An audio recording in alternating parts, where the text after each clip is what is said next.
right. Hello, everyone, and thank you all so much for joining my Mindful Moment session today. My name is Jean, and it's an honor to be able to host these sessions for you all. All right, let's get started. So, a main feature of all of my mindful sessions is talking about the 10 qualities of mindfulness, which we can see here. Now, this week, we are going to be talking about practicing mindful communication, which doesn't specifically feature one specific mindful quality, but at the end in our discussion, we are going to talk about some mindful qualities that we might be able to use while practicing mindful communication.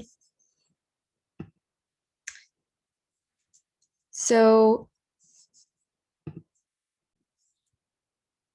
all right, so we all know the feeling when we're talking to someone, but we're not really listening to them because our mind is wandering to something else in our day.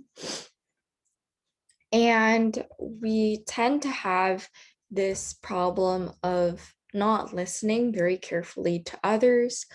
Maybe maybe it's during class when you're listening to the teacher, but then suddenly your mind wanders away and then you miss an important thing. So being present and being a good listener is a very important skill because you can learn a lot from listening, not only in the classroom, but also outside of the classroom.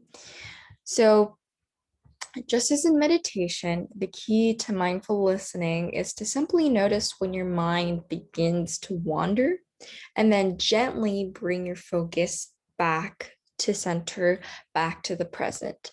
So in this case, if you're talking to someone, then it would be to the speaker, which in all cases, you are going to have a speaker that you're listening to. So you train yourself to refrain from interrupting, adding your point of view, or sharing similar experiences. And this is really hard because, especially if we're talking about something that you're really interested in, or you're passionate about, or you just want to really share your ideas, but that would probably cut off someone in the middle of their points and then kind of make it seem like the conversation is about you when in most cases it's not going to be. So these interjections take away from the speaker's experience by making it about you. Instead of projecting your experience or feelings onto their messages. So the idea here is to listen with the intention only to hear with an open, receptive, non-judgmental, and compassionate ear. So open, receptive, non-judgmental, and compassionate. So we're going to go through some basic tips for being able to better interact with people. So the first thing is obviously practicing these in your daily interactions. Practice makes perfect. So when interacting with different people, one thing you can do is notice your impulses and habits. Basically, being self aware of how you respond to what other people say in their conversations. Um, and do you have certain habits? For example, do you tend to, when the speaker mentions something interesting, do you tend to get too excited and then try to butt your own point in and maybe cut them off? Um, and do you have this impulse? So the key kind of is to be there quietly, as in not speaking too much to the point where you're trying to cut someone off in the middle of their message, but to be mentally active and alert. So being receptive to what the speaker is talking about. not just being there quietly and not listening. And one way you can show the speaker that you are paying attention is using nonverbal signals, such as nodding or smiling. This is might be something that we typically do, we even when we um even when we are not actually listening to someone. Sometimes we just do that as a habit. But even when we are listening to someone very carefully, it's important to continue using those nonverbal signals. And then another thing is to experiment with brief verbal comments. So maybe talk a little bit and to make the conversation more engaging, make brief comments that express kindness, that show the speaker that you're interested in what they're saying and that you're paying attention, or ask questions that deepen your understanding of something or someone. All right. So another thing, especially with the increased use in technology due to the pandemic, when we have not had as many chances to speak with people in person, to use empathy in email and text. And this is especially important because I have realized that even when I communicate with others in email or text, if there's there you as the receiver of a message, you notice all the nuances, and sometimes you might misinterpret someone else's message if they haven't written it clearly enough. Um, it's really easy to misinterpret it, or you can doubt, and then it might result in self-doubt or a doubt about the sender. So if you're the sender, imagine how the receiver of your message might interpret it. How might they feel? And this really forces you to kind of be really to empathize and to be aware of how slight one word or not adding one word, um, how that might affect how your reader interprets the message. All right. And then pause, write, and reflect. So this refers more to the digital communication again, because a lot of us, email is a very common form of communication. So sometimes we might, sorry, I'm not sure if this sound is picking up here because it's not showing it on the Zoom, but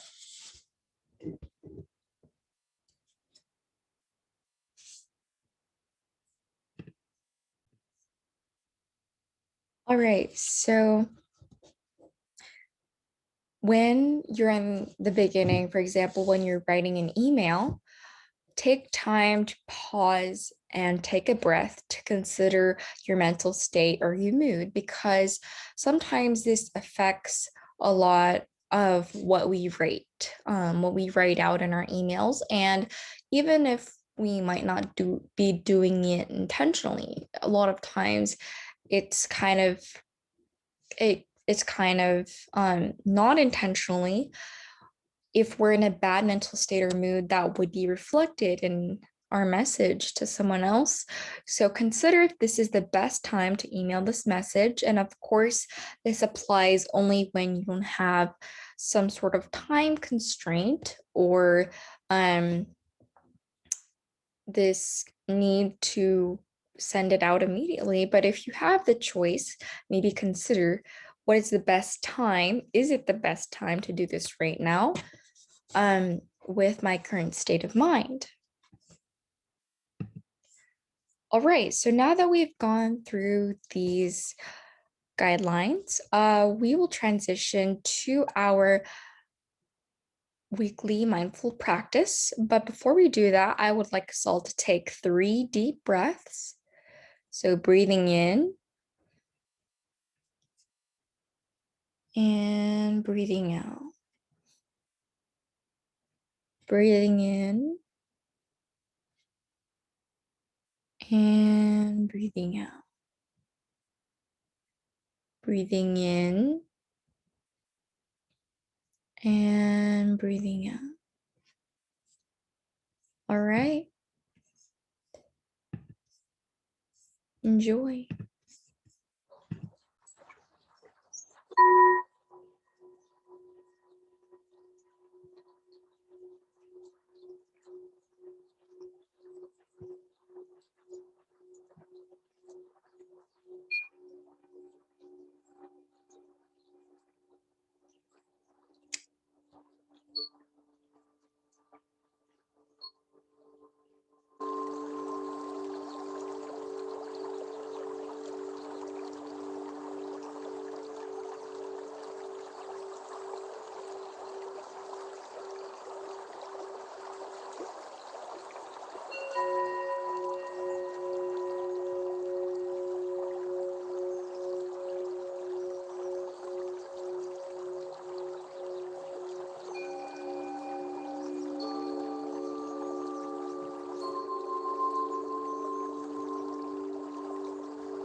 All right, so now that we are finished with our mindful practice, we will transition to our discussion section.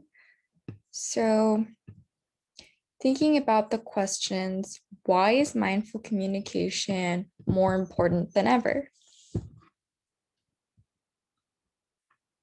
How do you practice mindful communication? And what mindful qualities might we want to use while practicing mindful communication?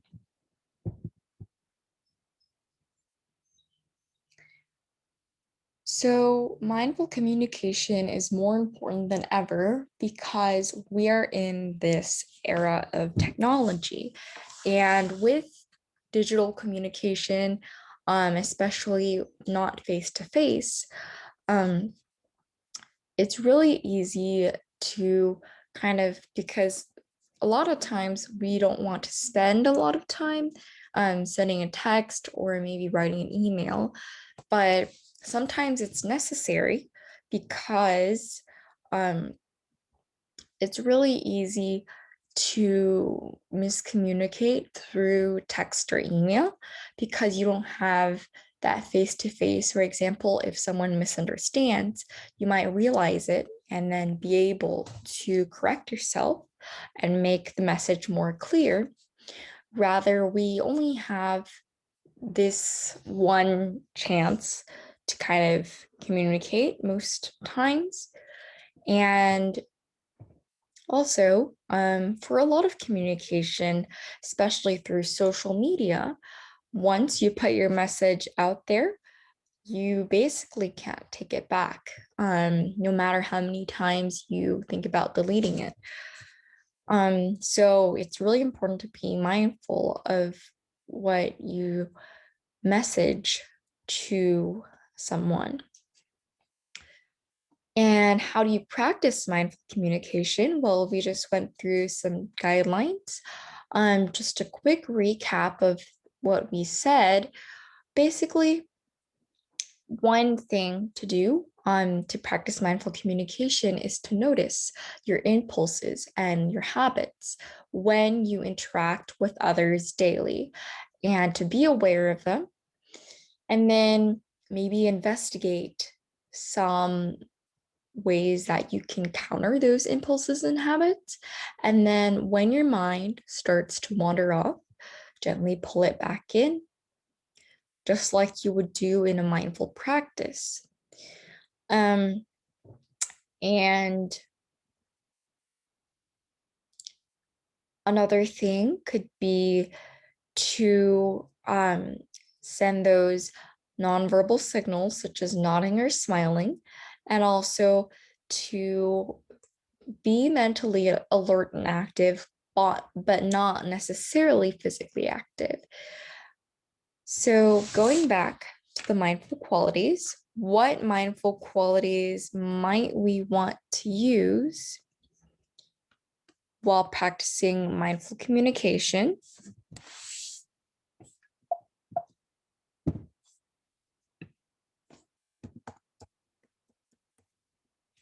So, we're going to go back to this slide where um,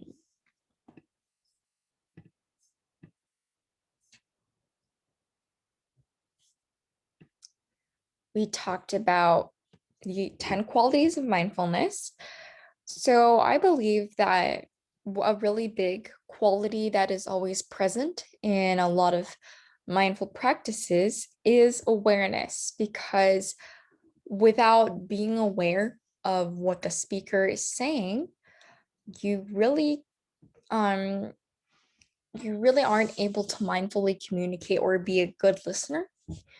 And interconnection with connecting with others while they're speaking.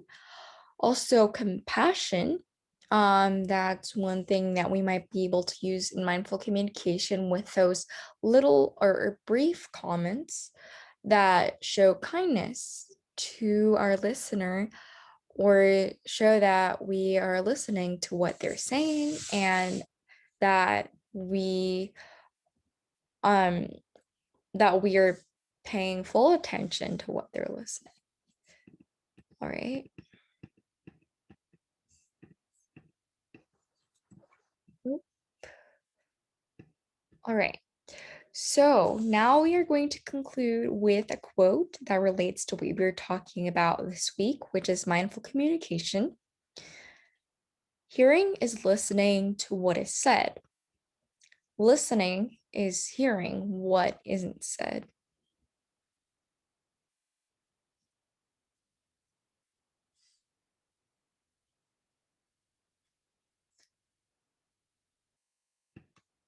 All right, so I would like to source the National Geographic Everyday Mindfulness special issue. Some of the content in the session was inspired by or taken from this issue. And I would like to thank you all for joining me for this week's Mindful Moments session. I hope you all enjoyed or maybe learned something from this, and I hope you all have a mindful week ahead of you.